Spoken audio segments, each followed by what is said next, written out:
What's happening, guys? Today I'm going to talk about the 3 things I've stolen from Vinnie that you can too. Let's get started.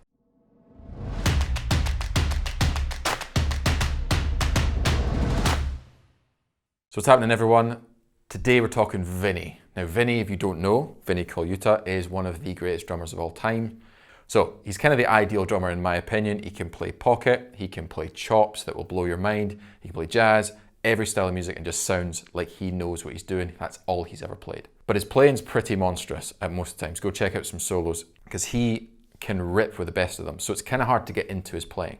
But there's a few things that I've stolen that I really like, that I use quite a lot, that don't sound exactly like Vinnie licks. So to start, I'm going to show you a little crash before a crash thing that he does a lot, that I've seen him do a lot.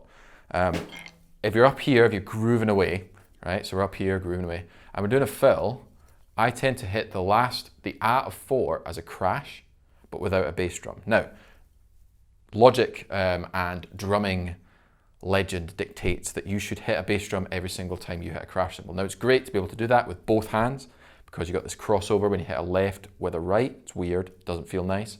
But if you don't have it, a bass drum underneath a crash, it sounds really unusual.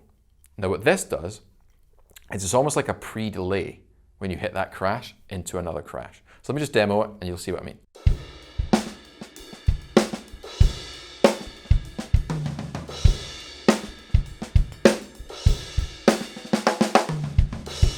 Now that is so simple to take. You can obviously do it at any point before you hit another crash. It's so effective at breaking up a fill. Now check this, I'll play the same kind of fills, same tempo, but I won't hit that crash on the A.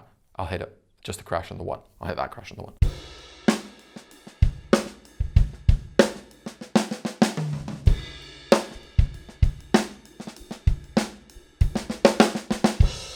That's the first thing we stole from Vinnie. The second thing is equally as easy.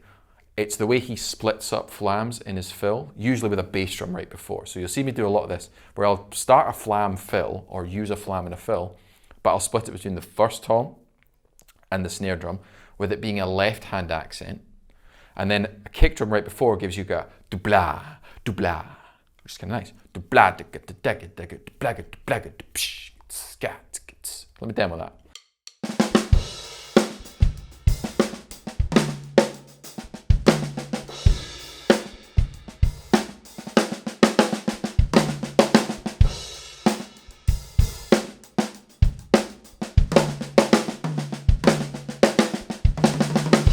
So simple, obviously, but it just gives that attack on a flam. If you played this flam and you split it like a right flam, but had the accent on the tom and the ghost on the left, on the snare, sorry. Sounds a bit different, it's okay.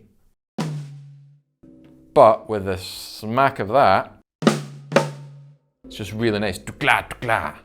That's the second thing I stole from Vinnie. Now the third thing, I actually did in the first ever YouTube lesson I did on the Drum Central channel.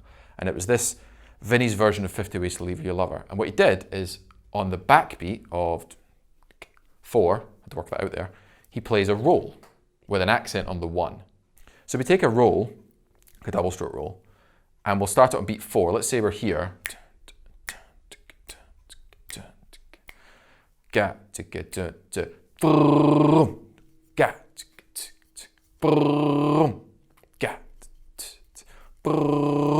Sounds like this.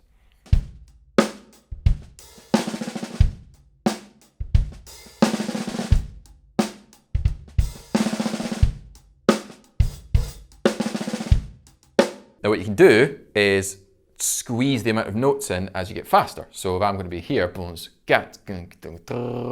I'm not going to squeeze in 17 notes. I'm probably going to be probably a 9-stroke roll. Da da da da boosh. Let's try that.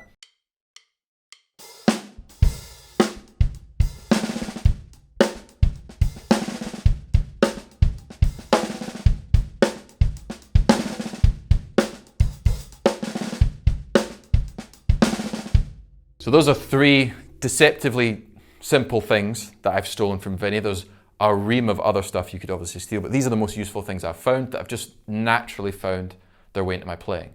I hope you guys dug this lesson. If you did, please hit subscribe, share this around, try these little things, and I'll see you guys very soon. Take care.